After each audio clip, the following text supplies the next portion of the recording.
Hi, folks. Welcome to another episode of Film Study. This is Ken McCusick, and we're here to discuss the offense. Kind of a happy discussion after that big win against the Bengals, a big comeback win, great fourth quarter. Just a kind of a magical night of football on a Thursday. Here to do that with me is Jim Zipcode, the artist known as Jim Zipcode. How you doing? That's right. I'm great. How are you? Life is good. Always a pleasure to talk football with you, my friend. It seems like it's been a long time. Maybe it has been this summer since we did one of the reviews of two players, maybe, or I think longer than that, maybe. Okay. Oh, all yes. Right. No, you did have me on for a review of two players because I got to choose Jarrett Johnson. Jarrett Johnson. Okay, so that was a historical perspective. Historical, yes. Great. All right, outstanding. So I try and get my favorite people on for those shows. Appreciate it. Well, it turns out I think that a lot of people wanted that slot, and yes. So I took it ahead of some people. So that was very nice. Good job, man. Good job. Always the early bird. This is a night where Lamar made everything all right in the end. It was clearly things were not going well, down 21-7, them having the football, looking like the Ravens couldn't really stop them very easily. Another score there, I think it would have all been over. All of a sudden, Marlon Humphrey pulled out the football and Roquan fell on it, and Lamar took it from there. It's interesting how the divisional opponent has your number defensively. Like we've seen kind of the opposite thing happen when Lamar plays NFC teams, and they have no idea what to do with him, and he's got that absurd record versus the NFC. But Lou Anarumo's a terrific defensive coordinator. The Bengals have had some good adjustments against the Ravens offense over the years. Obviously the Browns do as well. Like it's just interesting, the dichotomy, right? We play NFC teams and run roughshod over them. And then we play AFC North teams. And it's like playing your big brother or your little brother, maybe, like he knows all your tricks. And so it's just all those AFC North teams have special players that have been drafted specifically in order to compete with Lamar Jackson. So JOK of the Browns is one of those. And I kind of think Wilson has been a Lamar killer since he's joined the league. And they've got a variety of players. Hendrickson has been someone who's been very effective even against Ronnie Stanley, and was again in this game. Yeah. The offensive line, by the way, didn't have a really great game. They were okay, but they had a lot of penalties in this game. Every offensive line was penalized at least once. Did a decent job pass blocking, but when it really came down to it, it was still Lamar who took over the game with a performance that was way ahead of his opportunity set. We're going to get to that a little later, but he's on the kind of streak that's remarkable to see.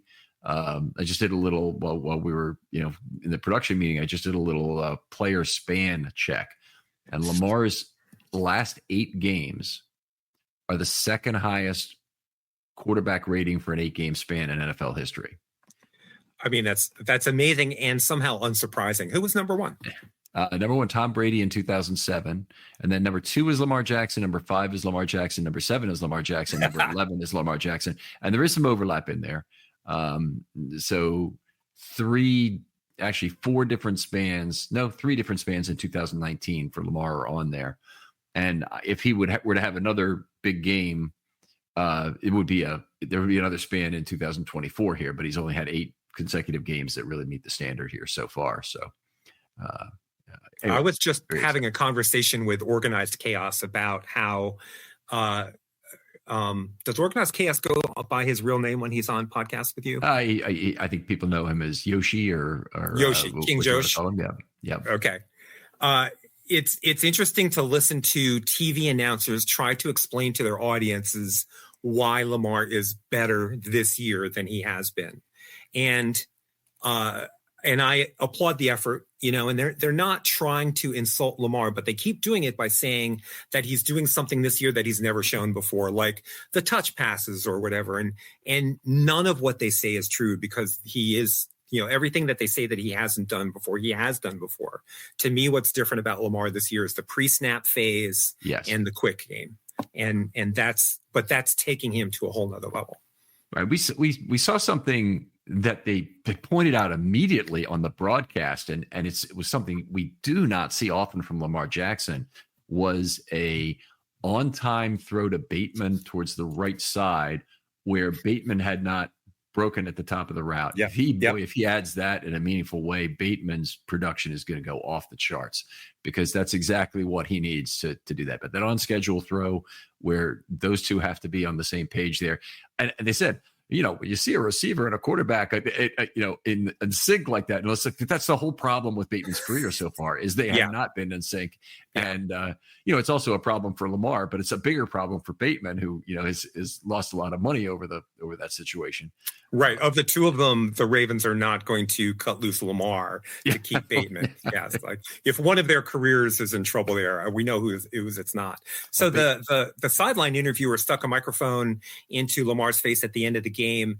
And she, at one point, she suggested that Zay Flowers didn't have that big a game. And Lamar interrupted her immediately to say that Zay Flowers drew a lot of defensive attention, which created opportunities for other players. So from his perspective, Zay did have a big game. Good.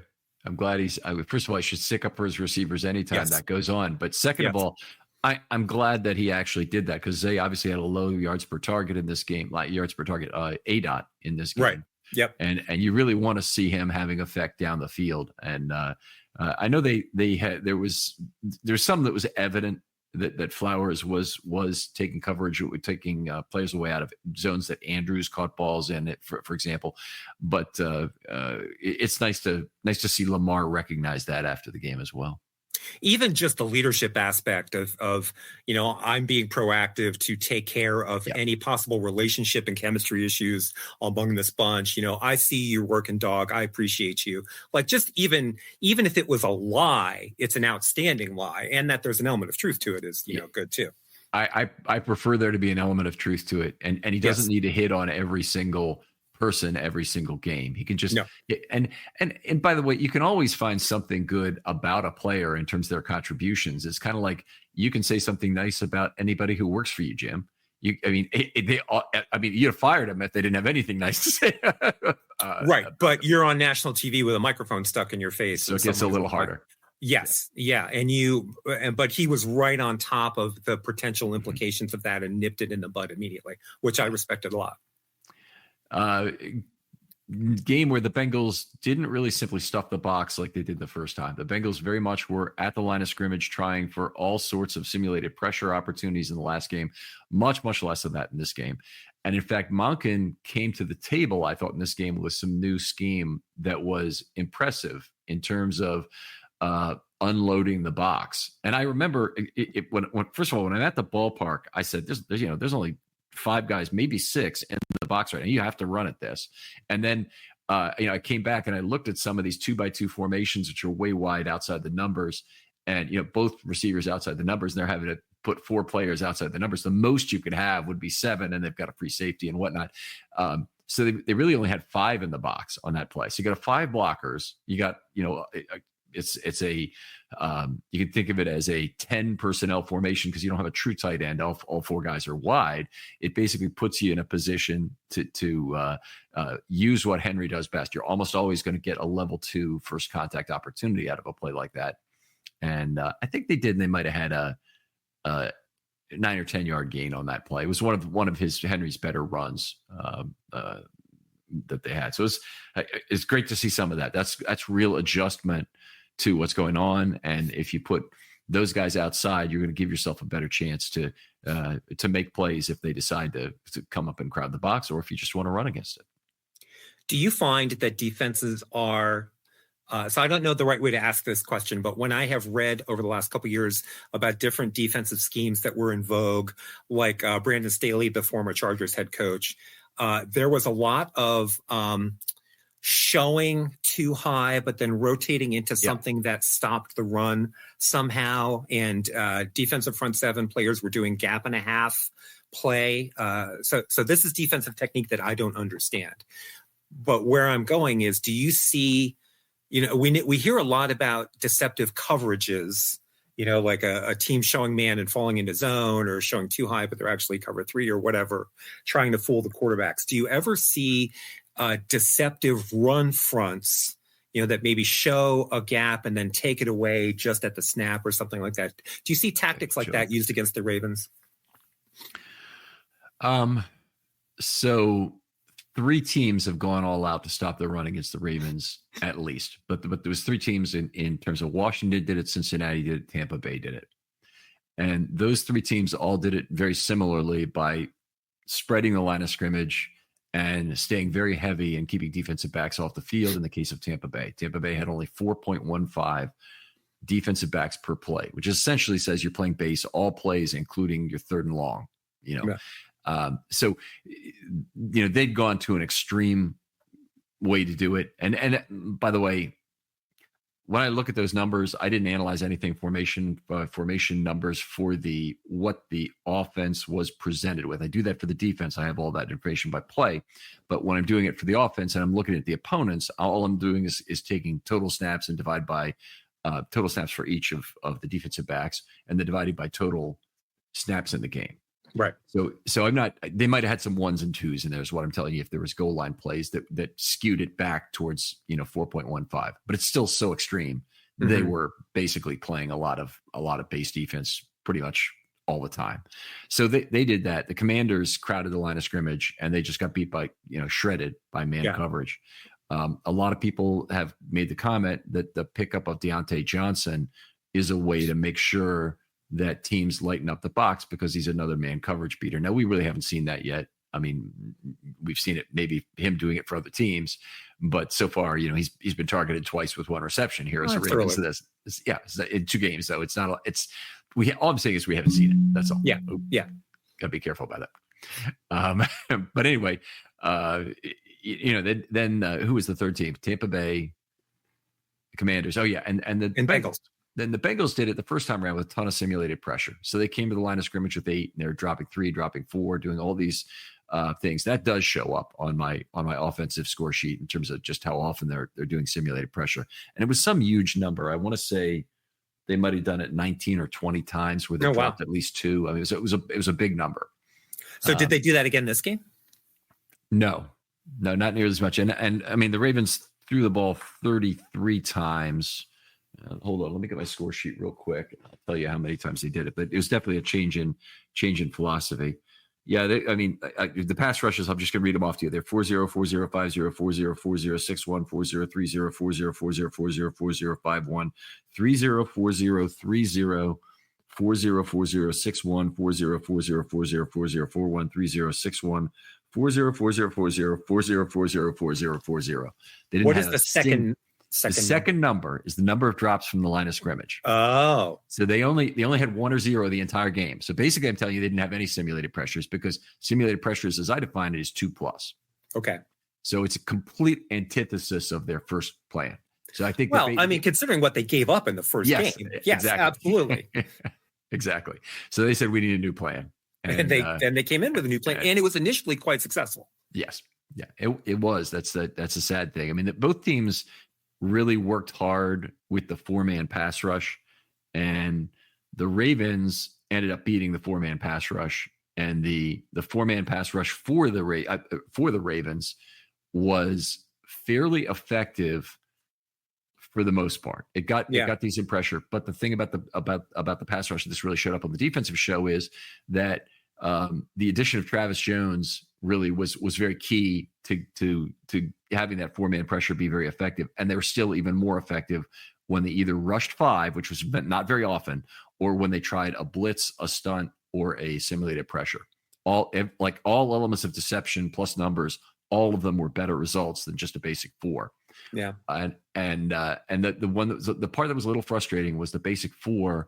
You drop 7 into coverage, so you figure you can get picked up by your coverage unit, particularly relative to the pressures you get. So like if you rush 5 and get a pressure, you expect the opposing quarterback to still do better with that in terms of being able to beat it, in terms of what the secondary's responsibility is. If you get my drift, then if you rush 4+1 because you have it's a numeric advantage in coverage. It's a 7 versus 6 in coverage. Yeah. You expect them to do better that way. And that was where the Ravens secondary really let them down in this game. I mean, it's visible to anybody who's watching Ja'Marr Chase run free and is consistently getting beating people.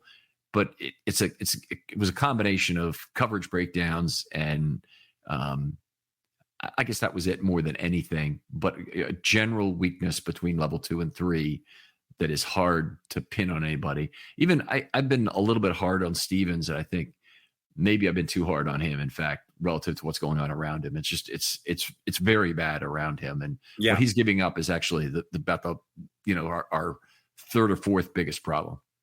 So I know that this is not the defensive show, but I was listening to a football show.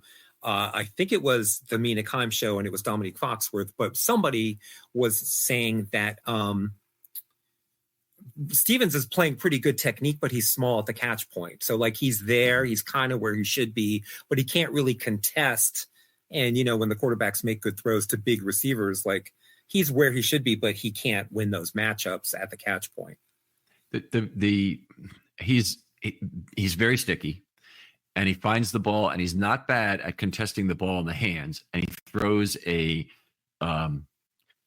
we'll call it a defensive radius, like a catch radius. He throws a cloud of defensive radius that the opposing quarterback sees and doesn't want to risk an interception in. But quarterbacks now, the word is out. The back shoulder is his big weakness, and the teams can go back to that. Of course, the back shoulder is you play another down kind of reception. So those guys, it's not the thing that Jamar Chase has been doing. Wow. Exactly. So I know there'd be some dispute on some of the longer catches, particularly some of the long crossers and where Stevens gave them up, but he didn't give up any really long plays in this game. He got beat for a number of receptions, but most of them were coming back towards the line of scrimmage. Mm-hmm. Okay. Keaton Mitchell, excited to see him back. I'm shocked to see him back, and I am still skeptical of like how can he be remotely as explosive as he was last year? Mm-hmm. And let me phrase this correctly. I am thrilled for the young man to come off of that devastating injury and to be able to resurrect his career. And I'm beyond excited for what he's going to show us next year. Mm-hmm. Having said that, it is not possible to improve over what Derrick Henry has already provided us this year. And Justice Hill has not been as good carrying the ball, but he's been he's been a huge help. Great pass blocker, great third down back. So I would have rather, it's great that Keaton Mitchell came back. I'm delighted, but I would much rather Jadeveon Clowney came back or Calais Campbell came back or, Buda Baker came, I don't mean to disrespect Keaton Mitchell, but no, I'm not excited particularly to see him back. All right. Well, I think that's a measured thing. I'm more excited about the upside than I am about what I think might happen this year. And I share your opinion that it's probably next year. If the Ravens are to get something out of him, it'd be adding another layer of misdirection to this offense and improving the places where Flowers can be targeted, because Flowers is still on a lot of these screen passes. And hey, Keaton Mitchell could be part of that. And Keaton Mitchell could be in a pony backfield where he's not even lined up in the backfield with Derrick Henry. Or you could even have some plays where Derrick Henry's a blocker for Keaton Mitchell if you run him split behind the quarterback. Well, I also have some concern about the workload on the 30-year-old running back. So if Keaton Mitchell can take some, be effective carrying the ball for, 5-10 carries a game or something. That's way too many. Yeah. Is that okay? Well, 3 to 6 carries a game, like something that, reduces Henry's workload. Because I want Henry in December and January. I'm thrilled with him now, but that's when we're going to really need him. Yeah, I'm all for that. And in a lot of ways, I'd be happy if Henry, it's probably sacrilege to say so, but I don't really want him making a run at 2105 this year, or even at 2000. That's going to be, I need to play in week 7, week 18. I mean, it's the last freaking thing I want. Yeah. You do not. Yeah. And it may be that game's important for winning the division, in which case all the Ravens will play it and they'll take the chance together. And they'll probably have to play on the wild card game the very next week. If that's what it comes down to, then that's what it comes down to. But want to make sure they get a home game. And honestly, at this point, we ought to talk about the AFC position, but this point, to me, the goal should be pretty clear for the Ravens that they should be trying for the 2 seed. I think, in fact, if you're rooting at home for individual wins and losses, go ahead and root for the Chiefs the rest of the way, because the Ravens aren't catching them, not 3 games back and with the tiebreaker lost. But they can catch Pittsburgh, and Pittsburgh's got a very tough schedule the rest of the way. What do you think? Do they need 2 wins against Pittsburgh to take the North? I do think they need 2 wins against Pittsburgh. I don't believe that we can trust I would not like to rely on not getting 2 wins against Pittsburgh. That I'll go with. I think there's still a chance they could win it splitting with Pittsburgh. Yeah. And it'll be one of the interesting things. They have a tough schedule, but so do the Ravens. And it's not just Pittsburgh, but Pittsburgh is a big part of the Ravens' tough schedule. So we'll see how that plays out. And then the other really big game this year for the Ravens will be played on Christmas Day or Christmas Eve, Christmas Day, whichever it is, the Wednesday right around Christmas, that they somehow, the NFL decided there'd be a football game that day. The Ravens got screwed into playing it on the road. It's a tough, short week there, but winning that game against Houston is going to be a very big deal. Yeah. And Houston just got Nico Collins back. I think Nico Collins just got activated tonight. Ooh. Okay. Not happy about that. Yeah. All right. Did you, so I'm sorry, I believe you've already recorded the defense show, although it hasn't. Did you talk at all about, oh, it is that. I'm sorry. Yeah. Did you talk about trade deadline activity? We did. We talked a fair amount about, you talking about Deontay Johnson. You talking about, well, I mean, whatever you got to bring up, let's talk about it now. What's on your mind? Why the hell didn't we get help for the pass rush defensive front? I know that they tried to get Calais Campbell. I know that they tried the player who went to the Commanders, the corner. Marshawn Lattimore. I know that they made a run at him. That's fine. But like, Calais Campbell's not the only defensive front player who was, could have potentially helped things. Yeah, Campbell was kind of the perfect player because of his age and where Miami is right now. You think, and his inside-outside versatility, like he does both things. Yeah, I'm the Raven. Where the Ravens need help, and it really showed up in this last game. That the Ravens need help on the inside. They need to get those snaps covered and get as many of the critically important snaps given to Travis Jones as possible. He was great this last game. Looked like he was 80% or better at pushing off of that knee. And he really looked very dominant, including that amazing 2-point conversion play getting right in Burrow's face, whether or not you think it was a penalty. And it probably was. So I'm not denying it. I'm not a penalty denier. I think the thing that the announcers were saying about the defensive hold on the tight end, I think that was not a penalty. I think he flopped. But I think that bopping the quarterback in the face mask after the release of the ball, that there's a pretty good argument that could have been a penalty. Right. And there might have been a holding call against Owe, I think it was, by the left tackle too. So there were a lot of potential for flags in this game that didn't get thrown. But this was not a game to reinforce the Ravens fan narrative that the refs screw us all the time. I agree with that. That was not a game for that. But yes, it was not a game for that. The Ravens still, I believe, even after this game, still lead the league in net penalty yards against. So they were 32nd before the game anyway. So I don't think their position changed in this game. There was a fair amount of distance between them and the next team. And the Ravens, I think, were out penaltied. Anyway, let me look at it real quick. But I think they got more penalties in this game than the Bengals did. So the Bengals were penalized. Yeah, Bengals were penalized 3 for 23, and the Ravens were penalized 11 for 81. So yeah, they picked up some more penalties in this game. Is this a good segue into the illegal man downfield penalties on the offensive lineman? Why don't we do that in part 2? Very frustrating, but we're going to talk about the offensive line, obviously extremely frustrating. Okay. Ravens lost a snap count 75-58, which also relates to the defensive line. That you have 4 DL active. One of them is Jones. You really have, we'll call it 3.8 defensive linemen active because you don't really know. And then you end up playing 75 snaps, and Jones plays 50, and Matabike plays 56. I mean, those are not numbers that are usually conducive to good defensive line play. So 2 things, right? Because I feel like the Bengals were trying to stay on the field. They were trying to, at least in the first half.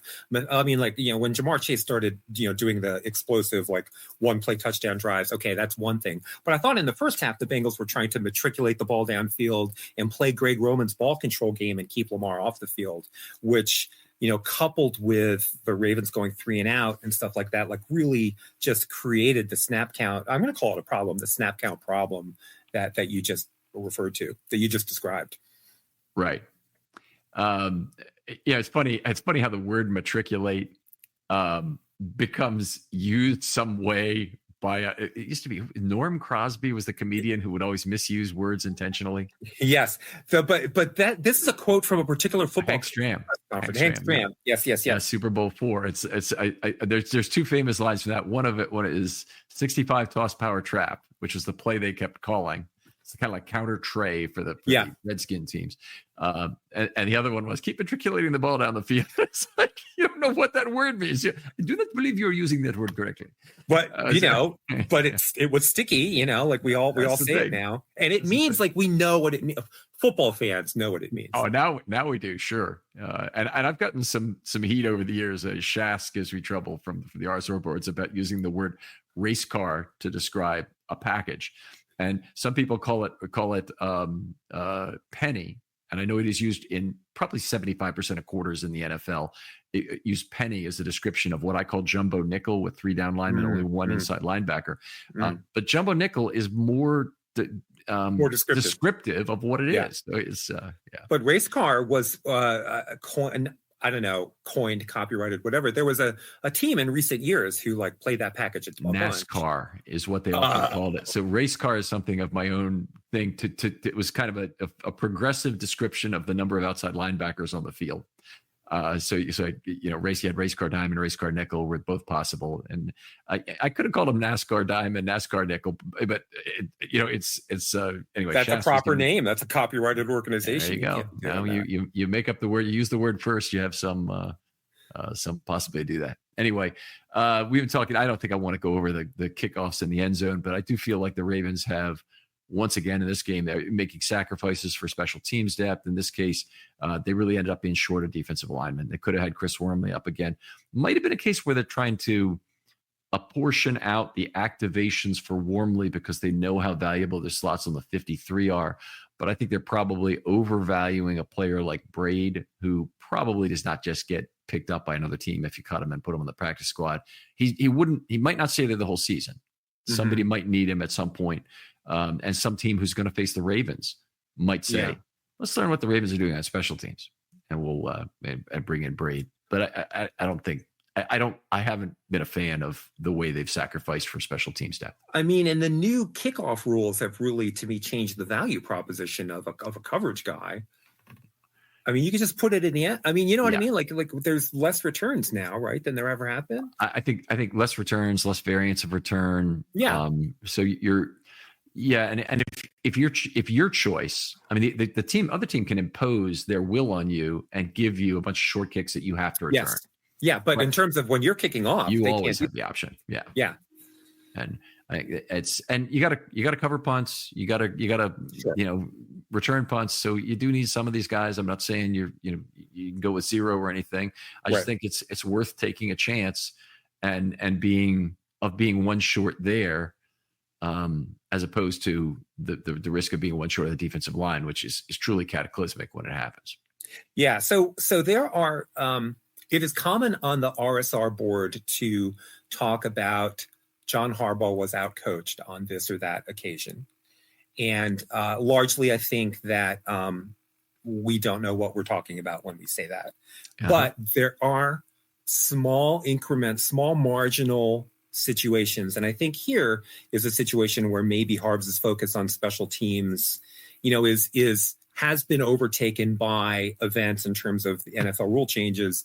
And here's a chance where maybe he is not, optimizing the roster decisions, pursuant to the way the game is played today in that particular area.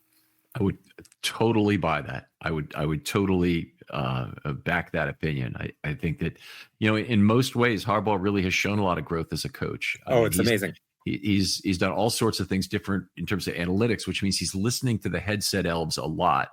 And he's also varied it by how good the team is. When the team's very good, he takes less risk. When he takes a low variance outcome with a high understanding of what's going on, whether that's kicking off, whether going for a fourth down, whatever it might be.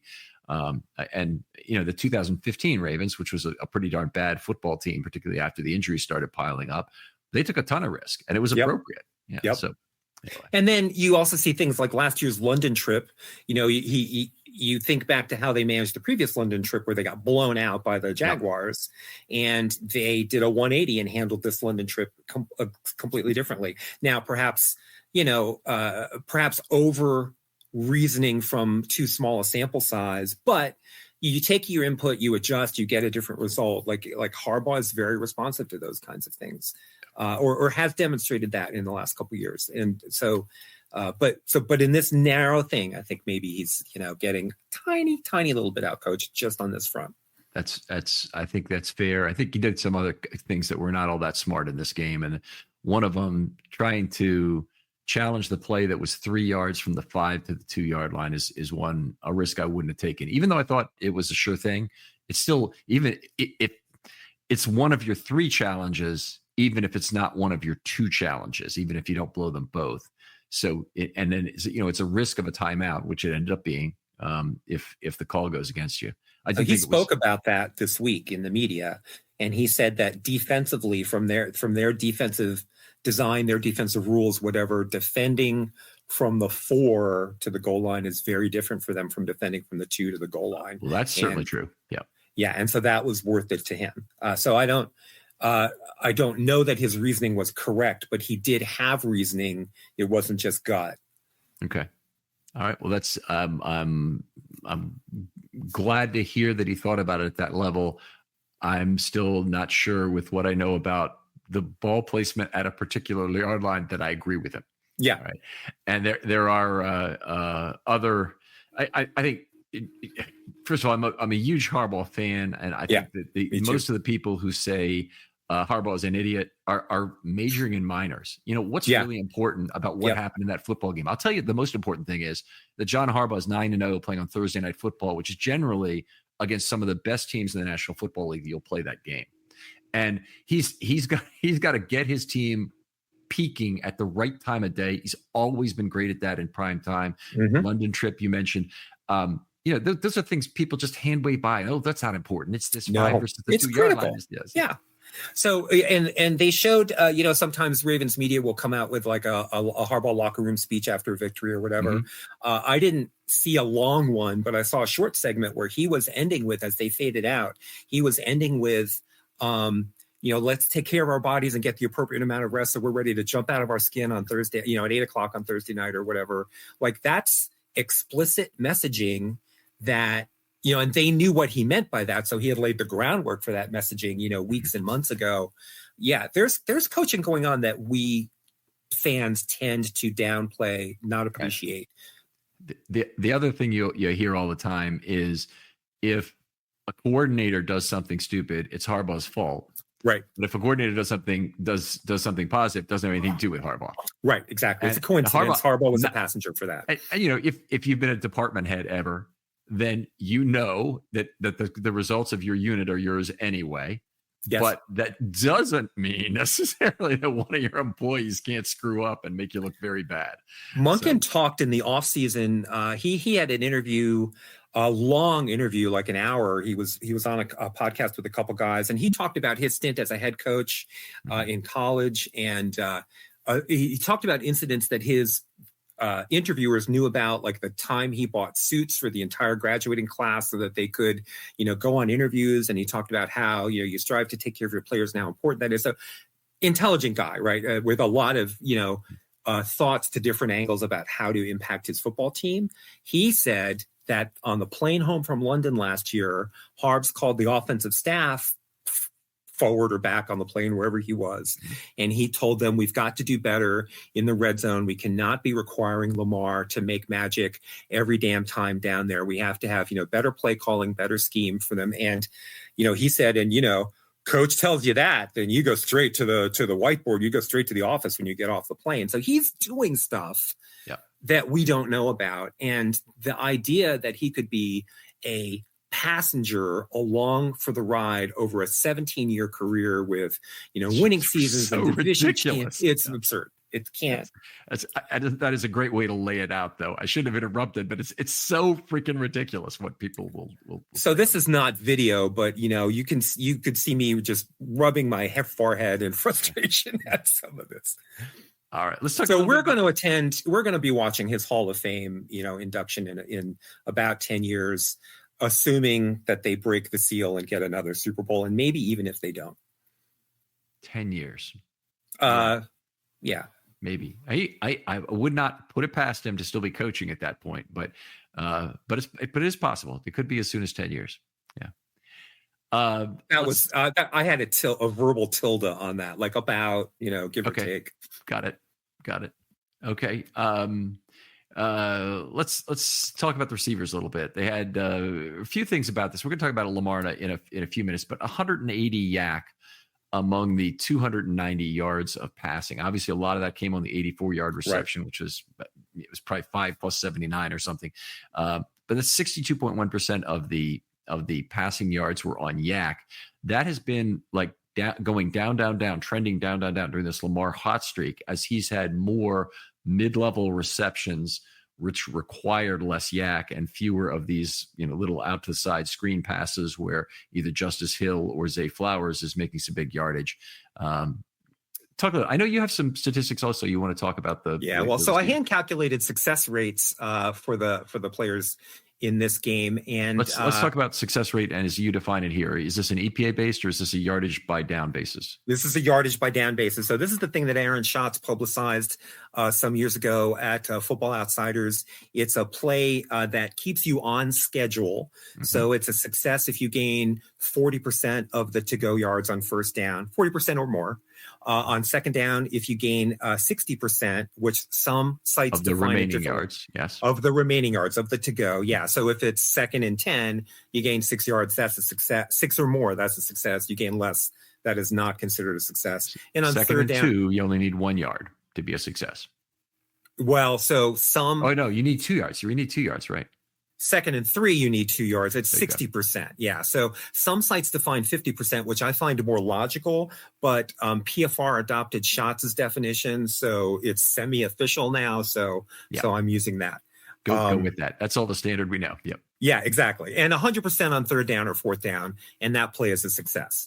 So that stat was originally introduced by Schatz for running backs.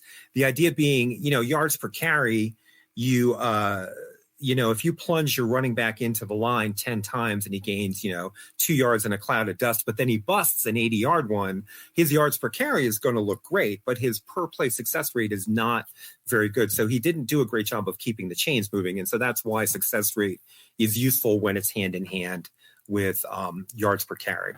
And so then the innovation that Pro Football Reference made, I think 2 seasons ago now, is they started using it across the board. So they're now posting it on their wide receiver stat pages. They're posting it on their quarterback stat pages. And to me, it's opened up, worlds for looking at these players. So I did go through the box score just because the stats weren't available when I wanted to look at this Thursday night. And the receiver that led the team in successes on receptions was Rashad Bateman with 6 successes on receptions. Mark Andrews was second with 4 successes. And then there weren't many other than that. Tylan Wallace had 2, Zay Flowers had 2, Nelson Aguilar and Justice Hill each had 1. Those are very low numbers for such a great passing day. That's not a high total of sixes. Every single one of his receptions was a success. Correct. Then. And 6 out of 8, that's good. That's really good. Yeah, so he was 75%. Go ahead. He didn't have a big yardage game, and he did not. He's been a great yards per target receiver this year. But it's been, I think everything that goes well for Bateman is good for the Ravens. First of all, he signed for 3 years, 2 more after this. The contract is one of the most valuable in football. If he ends up being a solid approaching 1,000 yard guy, he's right up there in terms of his contract value as of this moment, with 2.5 seasons left on that contract, as just about anybody you could pick in the National Football League. And you're emphasizing the denominator there, right? The per dollar spent. Because obviously, like Jamar Chase is, more valuable. It's not even a denominator. Think about it this way: it's a arithmetic subtraction from his actual value. So if I had 2.5 years of Bateman and he performed as he is now for 2.5 more years, Yeah. You'd get value from that player that's enormous for a total of what is probably about $12 million left on that contract. Mm-hmm. And whereas if you pay even the top receiver in the league, pick who that is, Justin Jefferson or somebody like that, you end up having to pay, or Tyreek Hill, you end up paying him $25 or $30 million now. Yep. You don't get nearly the same value, and that's why you can't. You would get more from that player, but not as much more as the dollars you're exactly. spending. No, not much surplus value relative to cap. Yeah. Yep. All right. Anything else on successes? Yeah, let me just rattle off these success rates then, if you don't mind. So we had Bateman at 75%, Tylan Wallace at 2/3, 66.7%, Mark Andrews at 57%. These are success rates I'm talking about. Aguilar and Hill at 50%, and Zay Flowers, not a great game, only 1/3, 33% of his were successful. Okay, a little bit of a bummer there, but some of that's on how that pass is thrown, whether they're complete. Obviously, is the biggest single factor in notes, and Flowers got let down on one of Lamar's passes that sailed well wide early in the game. Well, and I also don't think it's also the defense was keying on Flowers, which is one reason why Bateman had such a successful day, and it says something about the offense that its adjustability, like Bruce Lee will say, flow like water or whatever. You go where the defense isn't, and so other players had a big day. It's a great testament, I think, to what they've structured on offense, even if Zay Flowers maybe didn't enjoy it from a statistical, volume day. All right. Great day for the Ravens again in the red zone. They just had their way with the Bengals down there. Some of it is Lamar's magic, and that 8 or 9 yard run, whatever it was that got him down to the 1 yard line. It's just, didn't they say it's like a 38 or a 50 yard run by Next Gen Stats if you added up like the line that he traveled? Yeah, I think it might have been over 50 yards. They said he had to go way back and then he had to go forward. So anyway, it's about as incredible as you can ever see, and it's just there's an overreaction to Lamar that's going on by the players around him. It's like, I'm not going to give up my leverage, and then Lamar is by them because they won't give up their leverage. And in particular, the player who was briefly obstructed by Linderbaum and then not so, up that right sideline, it was like basically he gave up his shot to get Lamar just to make sure that he didn't lose the inside of the field to Lamar. And it's a weird, dynamic that he has, that he's so scary that he almost paralyzes the defender in some of these situations. It's not like, he even has to make the defender commit, which is the classic thing we think about Lamar, reading leverage, any kind of commitment by the defender. Lamar has the answer for it because he reads that leverage so quickly. But he isn't just reading leverage. To a certain extent, he's 5 yards before that dictating leverage. Yes. Because if you watch him on his long runs, like he's got his eyes on not the first defender, but like the second and third defender. Yeah. And he's showing them, I'm going to deke inside, and they, so he's, like a basketball player, making fake moves or jab steps or whatever. He's creating some of that. Yeah. I first of all, I agree with that. And that's exactly your description of that is very good. And that's what great receivers do at the top of the routes. And that's what Bateman does at the top of the route. It's not what Flowers does. Flowers gets by on a suddenness. Bateman basically tries to make the defender make a mistake at the top of the route, which is very nice. You see great running backs. Now, I did not appreciate this, but I was reading a lot of the draft analyst Matt Waldman describing how you can see Derrick Henry do this with blockers. He, for a defender that's beyond the current blocker, he will show I'm sorry to the podcasters on radio, I'm gesturing with my hands but he will show that he's going to run outside, drawing the inside linebacker to that spot, and then he will cut back inside, and the linebacker's now hung up on the block that he would not have been hung up on had Henry just gone straight to that hole. Right. Justin Forsett used to do this way back when. Like he would show himself in one hole to draw a tackler and then cut it back to the first gap, which was now blocked because he brought that defender to the blocker by what he showed on his path. It's quite extraordinary. Once you start to look for it, it's amazing. Yeah, you see Lamar setting up pass blocks in the pocket with Justice Hill in that first game against Chris Jones. It's a mismatch of a thing, but Lamar is going up and back to try and set him up so that he has a little bit of extra pocket time. All right, you got to keep moving on here. 4 to 4 in the red zone, up to 76.7% for the year. Cincinnati's second in the entire NFL at 72.4%. The Ravens are. This is amazing. This is one of the amazing numbers from this year. 5.91 points per drive when they get inside the red zone. Think about that. That means if you get inside the 20, you have to get actually to the 19-yard line before it counts to be in the red zone. Being in the 20 does not count as being in the red zone. Interesting. Okay. We had that come up, and there was an interception that was thrown from the 20 earlier this year by Lamar. Okay. One of the ones, I think it's the one that bounced off Andrew's hands. But it didn't hurt him in this stat. So you're saying. No, it didn't hurt him in the stat. That's what's right. really important. It didn't hit him in this stat we're going to talk about. But anyway, 5.91 points per drive. That's most of a touchdown, but not an extra point. Yep. From every single possession, which is truly astounding. And the other big, can I tell you one of the most fun things to watch Ravens get? Like, I have never watched a team that scores touchdowns when they get down there so reliably, and it is so relaxing. It is, like we've watched struggles in the red zone, and there are a few things that are more frustrating, and it's just a breath of fresh air. They just put it in the end zone, and you're like, yes. It's just football is so much fun when they're putting it in the damn end zone.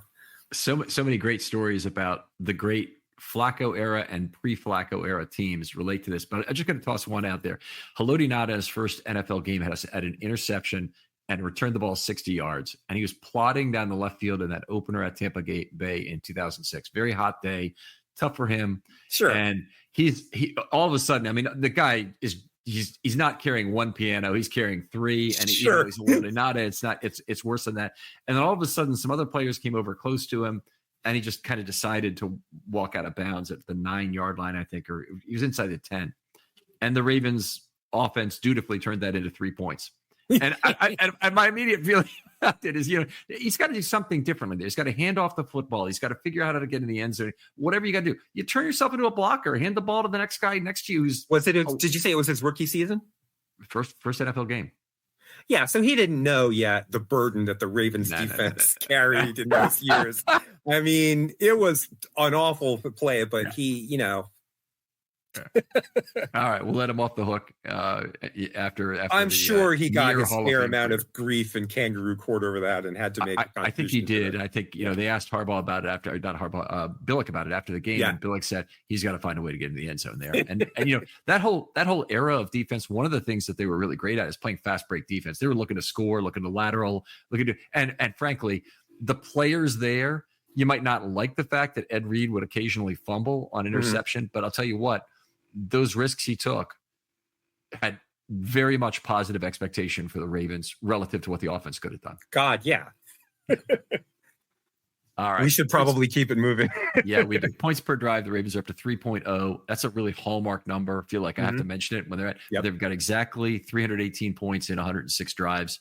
It does exclude certain drives that are kneel outs. So, for instance, the kneel out to end the game wouldn't have counted. So I think people might not understand this, but when you look historically, when you look at points per drive, the great offenses over the course of NFL history average around a field goal per drive. And that's what makes them great. And that doesn't sound like a lot, but we're talking every drive. Oh, and it never happened before very recently. It took a low turnover era to make that work. So it's and really it's more than that. It's a high passing efficiency era as well. You need to be very scary always with 3 downs. The Lamar Jackson offense, which got to 3.08 in 2019, which is the Ravens record, was a 4-down offense. It wasn't even a 3-down offense. So they were like, oh, 3rd and 5. You think you got us? Well, we might run, we might pass. We'll probably run and then 2 down territory. Yeah, we can pick up 3 and then 2, no problem. Yeah, exactly. Let's talk about Lamar a little bit. We just talked about this in the production meeting, but since the Dallas game in week 3, Lamar has 136. Oh, I'm sorry. Can we stick with receivers for one more second? Sure. This game marked the 6th consecutive game that the Ravens had a receiver over 100 yards. In prior seasons, the Ravens have never had more than 3 consecutive games with a pass catcher over 100 yards. They've done that 6 times in prior years. Most recently, Mark Andrews' great season. 2021. That was the most recent time, but they've doubled that this year. It's been Zay Flowers, Bateman, Flowers again, and Tylan Wallace. Yeah. 6 games. All right. So this now becomes the appropriate time to also mention, and I forgot to put this in my notes. I got to do it now before I forget, that the Ravens did fall short of the Fangio line in this game. That they ended up with only 99 yards rushing. And how did that happen? They had 100 yards rushing, and they weren't forced to, but they kneeled on the final play of the game. So they had 42 consecutive games. They needed this game would have tied the record, which they already hold with the Steelers. Yeah, but it would have meant that they could have gone into Pittsburgh next week and set the record against the Steelers, which would have been oh so cool and delicious. But it didn't work out that way. And I think the Ravens had enough. One of the things I really appreciated from Harbaugh is that they haven't they've acted like they're adults in the room when games have been like. Todd Bowles paid the price for not being an adult in the room with his team. McDermott, on the other hand, at Buffalo, it's as if the two of them had a mind meld. They played the last 7-17 of the Buffalo game on 11 plays is all it took for 7 minutes and 17 seconds. So that tells you both teams looking to get the game over with. Yeah. Let's talk a little Lamar. Since week 3, he's on an incredible heater, 136.1 passer rating, the second highest of all time for any 8-game span. Only the 2007 Brady, 136.2, just a hair above. During that span, 22 touchdowns, 1 interception, 10.1 yards per attempt, and a 71.4% completion percentage. So in this game, Lamar's first pass of the second half fell incomplete. And from then on, he had a perfect passer rating day. I think he completed over 80% with like 12 yards per attempt. He was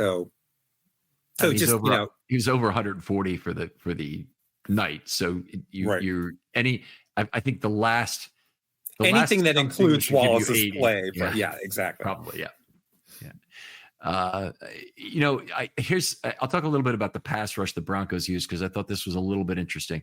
They really used a conservative. Broncos number. or the I'm sorry, I said it wrong. The Bengals used moderate numbers. They used 3 on 4 plays, and the Ravens got 7.3 yards per play on that. They used 4 24 times. The Ravens got 9.5 yards per play on that. They used 5 twice, 7.0. They used 6 3 times for 6.0, and they only averaged. I did not write it down here, but it's about 4.15 or thereabouts average rushes per play, resulting in a pass or sack. Can you say that again? It's about 4.15. Okay, so that's low. That's very low. Yeah. So the point was that the Ravens shouldn't have really needed a lot of chip blocking and set blocking in this game, but they ended up using 0.70 per play. Moderate, that's actually a moderate number, 0.70 set and chips, but you shouldn't have to use that much if the team's dropping 7. And this also, goes to the Cincinnati's difference in game plan is they were much more about trying to defend Lamar's passing with 7 than trying to play this man coverage, which didn't work in the first game, crowd the line of scrimmage, and make sure that Henry and Lamar mesh point did not beat them in the run game. So 2 things about that. I guess one is Trey Hendrickson. I think chipping some is responsible. That's a prudent decision. And I would rather chip a little too much with that guy in the field than too little. Yeah. But then it's also interesting that without that kind of dedicated anti-run formation from the defense, Henry was still largely held in check compared to Derrick Henry. So he didn't really gash them. Yeah, I would agree. I think if they looked at these 2 game plans, they say we got to play Baltimore again. I think their game plan would be closer to what they just played, than what it was in the first game. So they certainly did better. ATS BOQ pressure 11, 11, and 11. Never seen that before. Can't remember the last time I've seen it before. 11, 11, and 11 ATS BOQ and pressures for the game. Ball out quick, ample time and space, and pressure. Okay. Yeah. So pressure. 33 plays, and it was a third across the board. A third. So one of the things about that is since it's 8.5, 6, and 3.5, that when it's even like that, or even anytime the pressures and the ATSs are even, in fact, 6.0 is the yards of expectation you should have per play. And Lamar did a lot better than that. So Lamar, with ample time and space, actually did worse than expectation. He had 8 of 11 complete for 75 net yards, 6.8 yards per play. That's about 1.7 yards below on a third of his attempts. Then with ball out quick, he was somewhat better, 74 yards on those, and 6.7 yards per play. It's one yard less than his ATS opportunities, the same number of opportunities, but also it's higher than the expectation, which is about 6 yards per play on that. And then with pressure, he should get about 3.5 yards per play. And he went 7 of 11 for 141 yards, 12.8 yards per play. Was the Tylan Wallace catch and run a pressure play? Yes. Right. I mean, you know it had to be because he's got 84 on that play and he's 75 and 74 on the first two. But still, the other, no, I mean, the 11 of, what did you say? 11 of 33. I'm sorry. How many completions, what completion percentage on the pressured? 7 of 11. That's good. That's high. That's quite good. And you know, obviously he didn't have any sacks in there. So you don't even have the full denominator necessarily, but yeah, over 20 yards of completion on those pressures. So that was good. Outperformed his opportunity set by 92 yards. And this is the key thing that's been showing up for Lamar week after week after week. He was 2.8 yards per pass above expectation. Last week against Denver, 8.0 yards per pass above expectation. Yeah. Got a few more things. Next gen, 3.28 time to throw. They're playing a Thursday night game, so we don't have other comparisons, but that's very high for the league this year, and 6.6% above his expected completion percentage.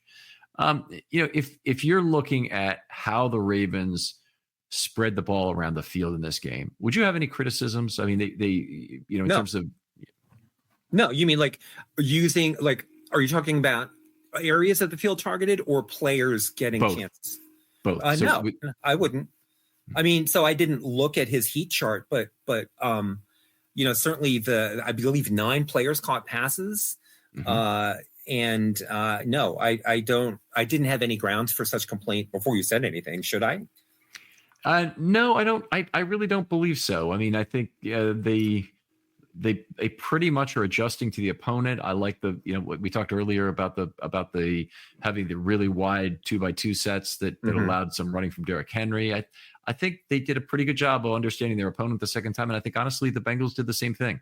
They came in and they understood who the Ravens were. It was a really good divisional game. Like if you were just a fan of football and were not related to any of these AFC North teams, and this game showed up on your Thursday night schedule, you would have felt quite pleased by what you saw, I think. Yeah, they they're calling it an instant classic already, and they're right. I mean, it was a great football game. Yeah, and it just becomes a great double asterisk to a Ravens fan. Yes. So anyway, let's talk a little bit about scheme and results here. We saw Mitchell only get 2 carries in this game. Hill 22 and Henry 39. No Pony in this game at all, which is kind of a bummer. But maybe they'll go to some of it in the coming weeks. I don't have any particular allegiance to Pony. I just like seeing him score. Okay. Well, I like seeing him score too, but I'm thinking that they really want Keaton Mitchell to layer in an extra element of misdirection into this offense. And that's where I think he does it. He does it extremely well, just being in jet motion, crossing the quarterback about the time the ball is snapped, and then freeing up Flowers, of course, to do different things to the defense downfield.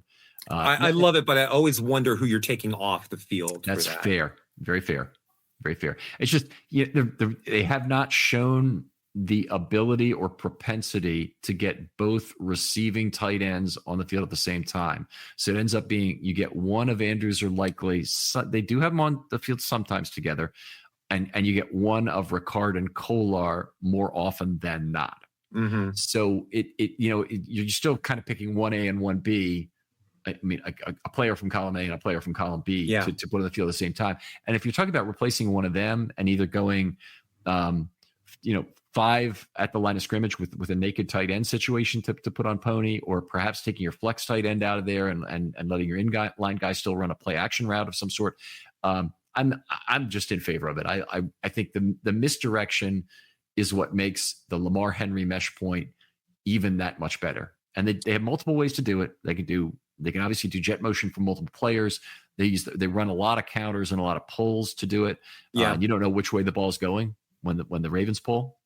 But I love any misdirection component that creates a readable misalignment by Lamar of a player, I think when it includes speed, like Mitchell is just blazingly fast, and Henry's certainly a size speed combo. So yeah, I see that. My only constant hesitation with all of this is I love that, but talking specifically about the combination of Mark Andrews and Patrick Ricard on the field together. Patrick Ricard does not obviously have the skill, speed, component to his game, but he solves enough pass protection problems. I mean, we have seen him one-on-one with an island blocking Myles Garrett. And so I strategically taking him off the field for Keaton Mitchell. I would like us to be selective about that because Ricard has, there are problems Ricard solves that Keaton Mitchell will not solve for you.